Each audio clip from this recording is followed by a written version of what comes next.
This is Fishhook. I'm Charles. Hey, I'm Doug. And what is in your sight? That's the subject today.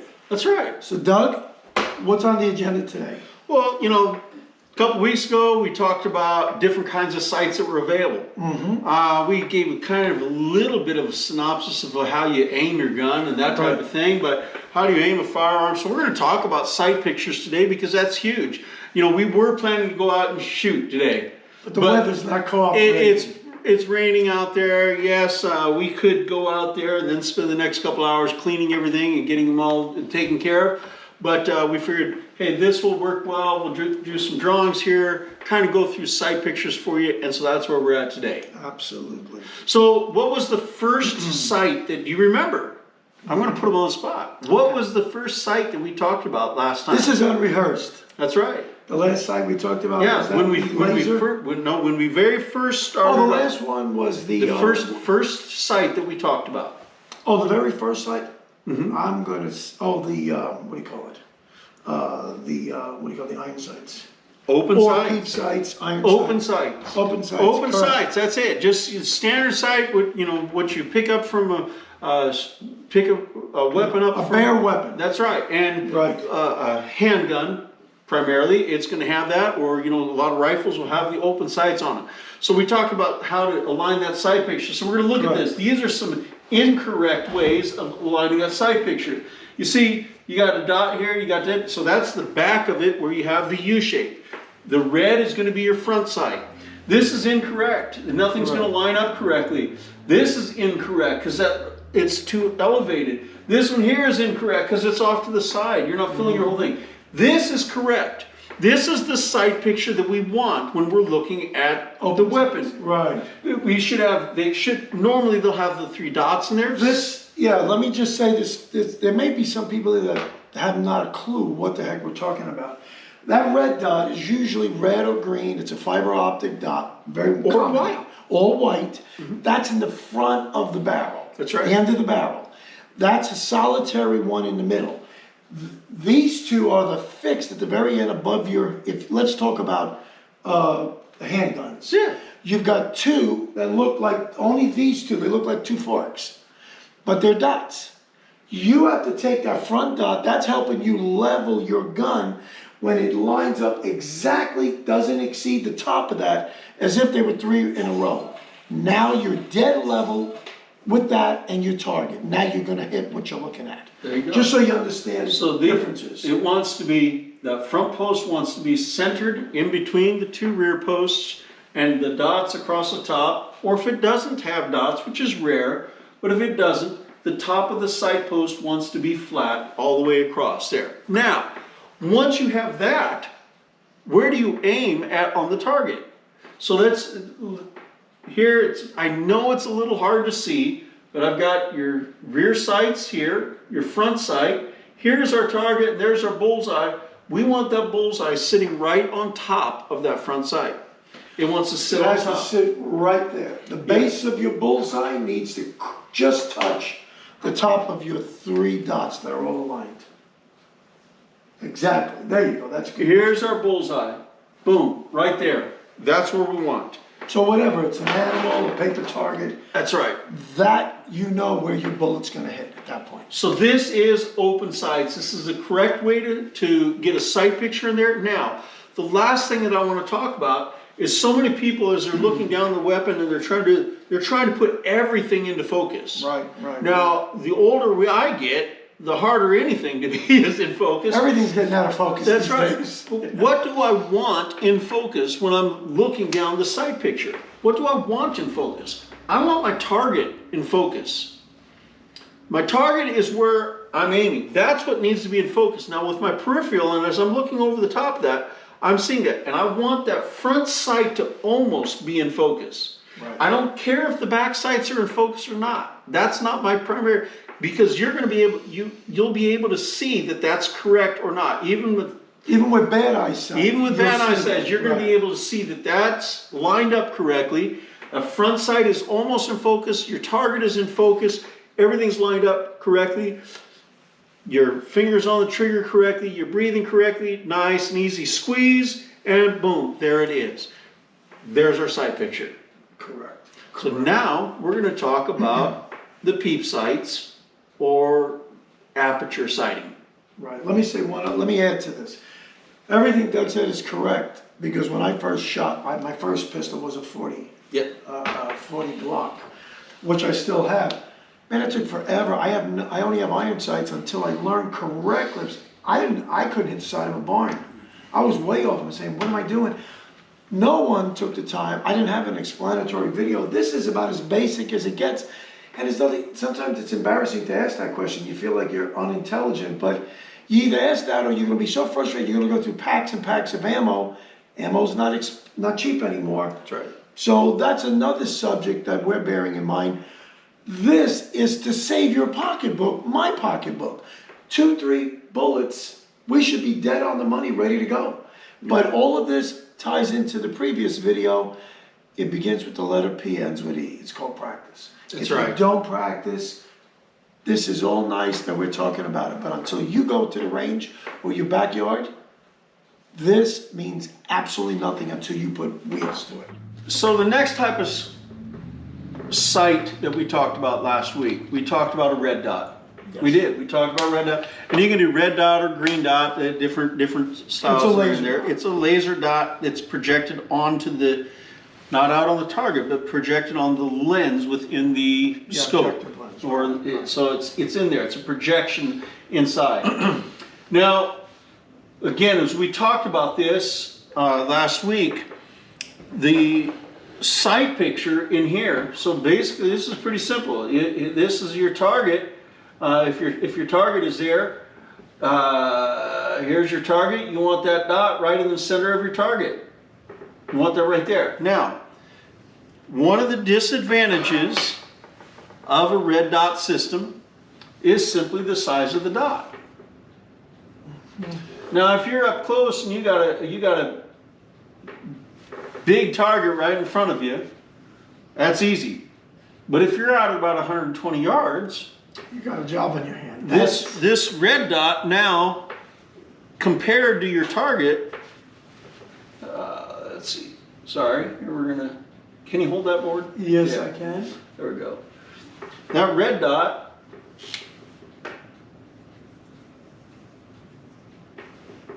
may be covering up the entire target. So that's a disadvantage to a dot style sight. So as they're talking about, once you far away, that dot becomes bigger on the target. Because your target, the further away, the smaller it gets. So the red dot is fantastic for up close. Where is your picture going to be? You want that dot in the center of the tube. You want it in the center of the tube. You don't want it off to the side. You don't want it over here. That means you're angling kind of funny. You're not getting a good sight picture. Center of the tube, and it wants to be right on top of whatever you're trying to hit. If you're, like, for example, if you're shooting a big target, a big animal, a deer, a hog, that's bigger than a dog or a coyote, you can go further out and still not have adverse effects. Within reason, you'll know your point of no return where I'm out of focus. Correct. I'm out of good range. I've got Right. that dot is covering too much of that animal, and it could go anywhere on that dot. And it really intensifies if you're shooting small game like rabbits or something. Oh, yeah. Or squirrels or woodchucks. Yeah. There's no way you're going to go 100 yards out. No. That red dot's going to be as big as the animal where you're hitting it. Well, and it's going to be bigger than an animal on a right. small animal like that. so that's the other flip side to it. But here again, we're talking about sight pictures. We've already kind of gone over the sights themselves. We're talking about sight pictures. So where do you want that dot? You want it centered in the tube, and you want it on the target, right where you want to hit the target. That's where it And wants to you'll be. know when the target start diminishing. Yeah. You know you're pushing the limits of When it. your dot is covering the entire target, you're too far out. You're using the wrong Sighting system. That's right. Exactly. That's right. We didn't even have that practice. No, we didn't. So, hey, our last type that we talked about, really, we briefly touched on laser sights. Laser sights are really there's no brain. There's nothing to do. When you aim the laser, wherever that laser is hitting, that's where the bullet is going to hit. That's how once But it's isn't that sighted in. generally a much more shorter It sight? can be far. It can be further out too. It Oh, can really? be, yeah, it can be fairly good because the spread of that light is not hardly anything. I mean, out at 100 yards, the spread of that laser Can you still get an might accurate be picture at might 100 be yards? might be. Oh yeah, you might be a half an inch. Oh, my gosh. So yeah, the laser can get out there for a ways. Now, depending upon your lighting conditions and where you're at, what you're hunting and everything, you may not be able to see it just because of coloring. But a laser is accurate out as far as you can see it. I don't have a laser light on any of my guns. I don't have it on any of my guns. And again, for me, this is me personally, I find I chase the laser. I stop focusing on the target and I start focusing on that stupid little dot. Right. That's me personally. There's some guys that love the lasers and are great with them. I'm not. So, but the laser is pretty self-explanatory. Where that dot is, that's where you're going to hit. Pretty easy. Exactly. Now, the last type of sight and probably the most common sight and that we see on modern day weapons is a scope of some sort. And scopes, this is a very basic scope, fine reticle in there. That's what it's called, is the reticle. It's very fine reticle. That crosshair, where that comes together, that is where you want to hit. That's where you want to be aiming. Now, so here's my target. That reticle wants to be right dead center in the middle of that. Right. Now, that being said, scopes also come with some really cool features. There's different kinds of scopes, and you'll see them that have different tick marks on those reticles. And they may be different. They may have like something like that, where they do 100, 200, 300 yard marks. Right. yeah. So they may be something like that, or they may all just be small tick marks, something like that. These are adjustments for windage and for elevation for distance. Correct. So that's what this is at. So if I know that my rifle, let's use a 30-06. I've got my rifle zeroed in at 200 yards. Zeroed in at 200 yards, I am right there. Right where those reticle come together. Now, if I've got about a 7 or 8 mile an hour crosswind coming across there, blowing left to right, I need to adjust the gun a little bit. To the left. Correct. Okay, so I want to bring it back to the left. So how do I do that? I use my tick marks and I make that adjustment. So now I'm still elevation, but I bring it over here. Now, if I'm out at 500 yards, making a 500 yard shot with a rifle that I've sighted in at 200 yards, I'm going to have a lot of bullet drop. So now I'm going to come down to my 500 yard mark, which once every scope manufacturer has a little different. So They got the this is cheat drawn. sheets that come They with do. it. They have it. They'll tell you. Well, let's say it's here. I'm going to put that right here. So this is going to be. That'll become your new crosshair. This is my new crosshair, and then I've got that 7.5 mile an hour wind. I'm going to come over to here. Right.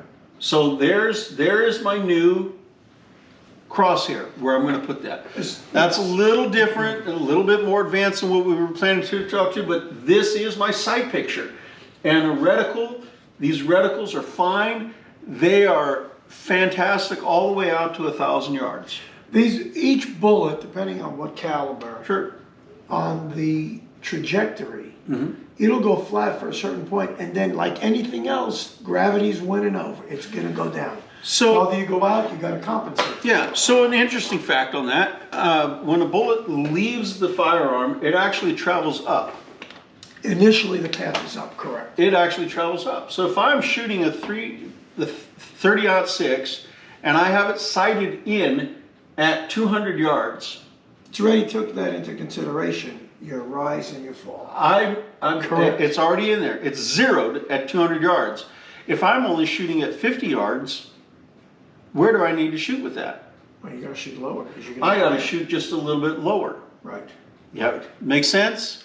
So Yeah, by going up there, that really is lower because you're Correct. dropping. You're dropping the weapon. Exactly.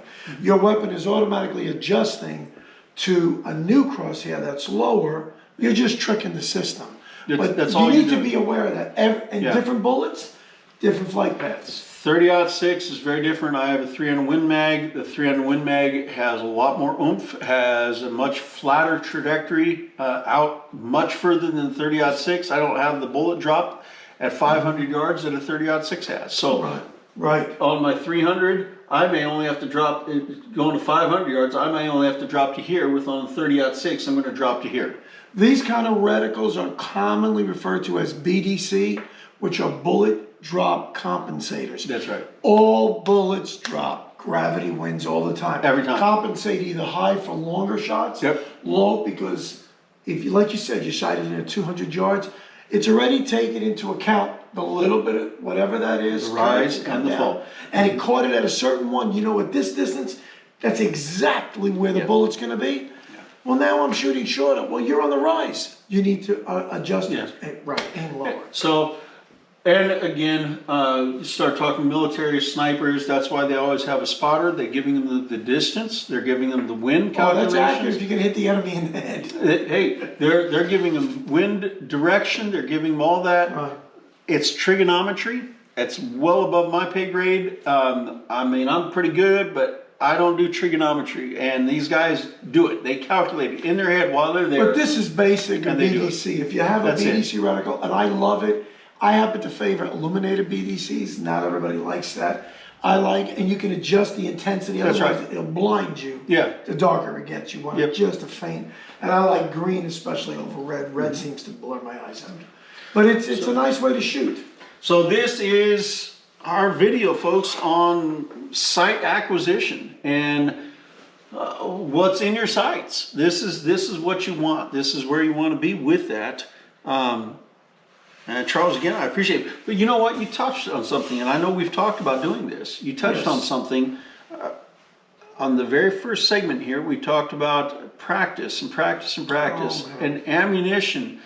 Ammunition is expensive nowadays. You know, and one of the things that we've talked about, and we both have the setup, I've done a bunch of it in the past, and I sold all my equipment when I left Alaska, and I'm just piecing together a system now. And I know you've put quite a bit into getting a system, and we're going to be setting that up and getting it going. Folks, be watching, because before too long, we're going to be talking about reloading. Well, guys, we got a little different ending. Our film clip at the very end, for some reason, malfunctioned. So this is the next day, but I wanted to put a good closing remark on our video yesterday on gun sights. This is my 45 ACP. Unloaded, no magazine. Just remember, I've got my sight on you. I hope you guys really enjoyed this video. I hope you got some good content out of it. We're not experts by no means, but we're hands-on. Proven, tested methods were explained to you. And this is truly clear-cut how to sight in and how to approach it the correct way. Once you're introduced the correct way, you can only build upon good principles from that point forward. And it'll be a real enjoyable experience shooting. Shooting is so much fun. I love going out with my pistol. This is my newest one, my 45 ACP. I like this. It shoots fabulous. And I don't even use anything but my iron sights. I line up my front sight with my back, like we said, and it works great. If you thought this was worth watching, give me a like, give me a subscribe. I really appreciate it. It really helps with the YouTube algorithm. We're having a blast doing this. I like this. There'll be many more to follow. And as Doug said, we've got reloading coming down the pike.